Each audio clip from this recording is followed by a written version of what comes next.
Let me talk to you about living in the city. Listen, living in the city is a convenience. It is a very serious modern day convenience. All you have to do is trade your time, your labor, your energy, your effort, which is all concentrated into one, for a paycheck. You're basically selling your labor, selling yourself.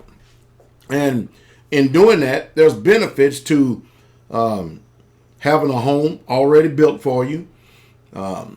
You get to stay in that home either because you're meeting the rent every month or because the bank allows you to stay in that home as long as you perform the terms and the conditions of the contract through i.e. a mortgage. You get to have electricity. You don't have to produce it yourself. You have food readily available. You just get into a vehicle, drive to the store, food everywhere. You can survive, at least as long as the grid and the system is up. What I usually speak to people about, I'm trying my best to do my part to try to get people to comprehend and understand what it means to not depend upon the system. You don't know that you don't know if your job is going to be there tomorrow. And sometimes we get into this normalcy bias type of condition to where we assume that we're going to wake up in the morning, we're going to continue to keep going to a job, and it's always going to be there. Now, see, this is what I call a systematic system of destruction.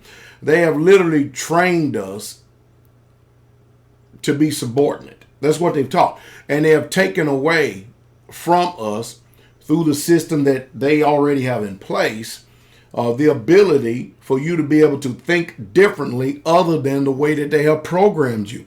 So, when I get out here and I start talking about living, what real true life is all about. I mean, you can go back in my archives, you can see where we hunt deer, turkey, fishing.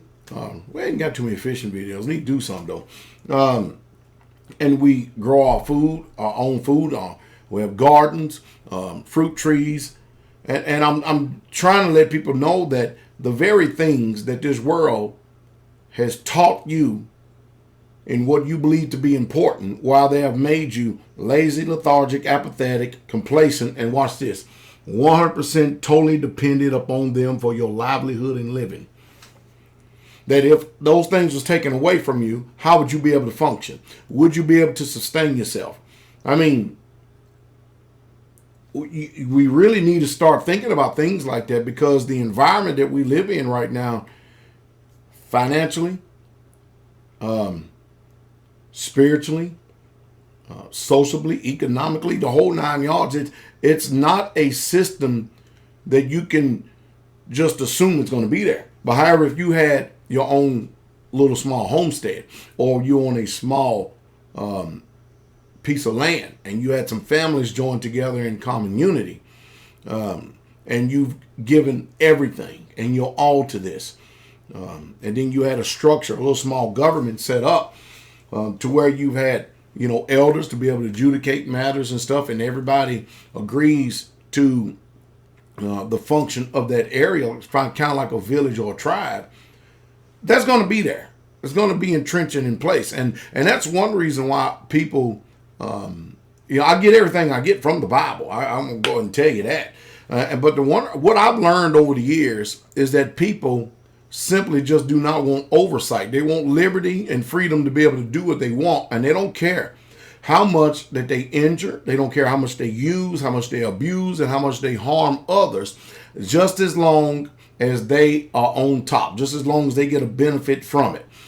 They turn people over, they turn relationships over, just like people go in and out of a supermarket, or just like people trade in cars.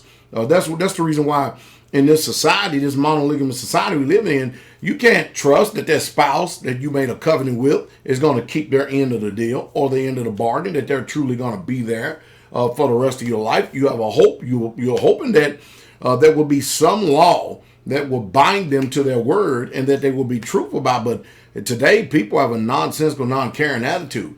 So does the corporations. So does this world. And you're just simply just going to have to wake up. You really, truly are going to have to realize that unless you take responsibility for making choices and decisions for your life, and especially since we're watching our country go from bad to worse, I can't depend on the government to sustain anything. I can't depend on them to help me out on anything, because in my life, they're proven to me that all they do is take. The more I go out and try to earn, the more they want to take through this taxation. Heavy taxation without representation. They try to tell us we are represented in the state houses and in the federal houses, the government. But the truth is, we as a people, we don't feel like we're being represented or our interests are being represented. The interest of the rich is being represented. Think about it. Who runs America? The rich does. And do you think that the rich really truly care about you? No, they don't. They use you to line their pockets and to make their businesses thrive. But they're not about to, at all, any way, shape, fashion, or form, help you come out of the system that they have set up for you, because they need you. I hope I said something, at least in some way, somehow, to stimulate thought. Think about it.